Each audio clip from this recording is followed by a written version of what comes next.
And here we are past 500 meters into the Women's Youth Coxed 4A final. In lane 2, we have Pelham Community. Lane 3, Deerfield. Lane 4, Windsor. Lane 5, Detroit. Lane 6, Blair. And in lane 7, St. Andrew. And as you can see, we have 5 boats very much in contact with one another. Very few, no one really here giving up very much ground. It is on the right of your picture in those near lanes, Blair and St. Andrew, who are slightly ahead of the pack, but that's exactly what it is. It is a pack here. We are in the Coxed 4. All of these athletes staying basically side by side for the first nearly 1,000 meters of this race. And to be tight like that requires maturity because the butterflies are still going. The breathing is maybe finally kind of lengthening into something, settling into something efficient. And you kind of, you're starting to feel the sting at this many minutes into the race, but you can still kind of go on fumes here. So over the next couple of minutes, or go on adrenaline here, I should say, the next couple of minutes, probably next minute or two, will tell us where the separation will occur, because that's when the fatigue, that's when your mind starts to play tricks on you. That's when that starts to set in. But still, the two crews that got just a small margin on the rest of the field on those near shore lanes, lanes 6 and 7, it still is Blair and St. Andrew taking turns, pushing one another, being out in front of this still pack. 2 seconds separating 5 boats. This is as good as it gets. This is Youth Nationals. You're watching the Women's Youth Cox 4 Grand Final. National Championship on the line.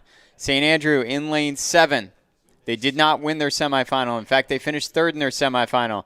And they are pacing the field right now into this third 500. Going with them the whole way has been Blair Academy.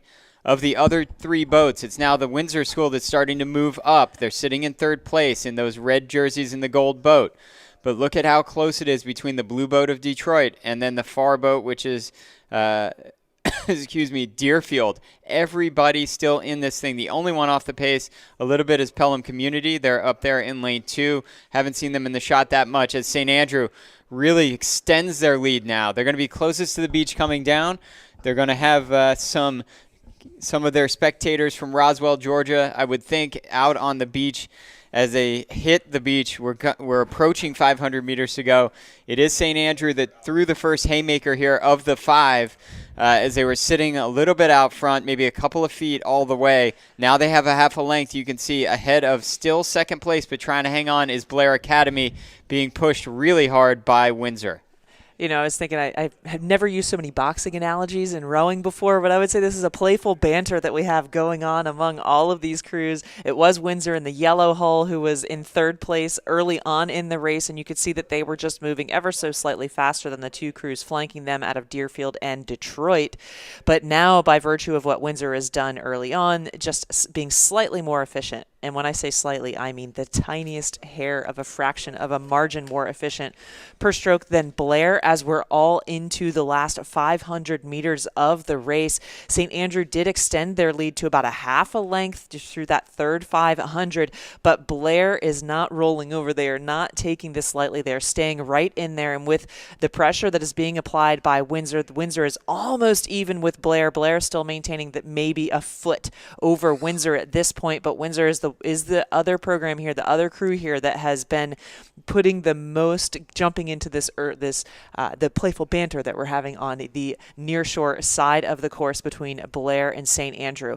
That half of length lead that St. Andrew took has now been cut down by both Windsor and Blair as the last 250 meter red buoys are about to be here. We are going to see some sprints happening. Maybe now punches will be thrown. Yeah, here we go. 200 meters left. Whatever you want to call it, maybe a change of tires in the pit area. These boats are about to go. They're laying it on the line for a national championship. This is it in the women's Youth 4 with Coxon. National championship on the line. Can St. Andrew hang on? There was a little bit of whitewater, and that's what kind of pushed up these other boats. Here comes Windsor.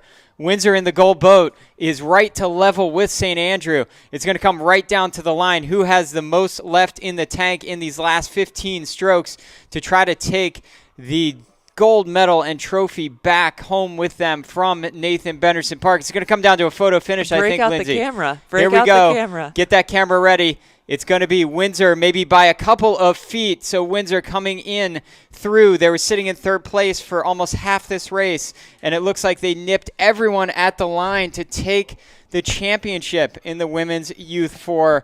And I don't even know between Blair and St. Andrew who got the silver and who got the bronze. It looked like Blair went to sprint early because they wanted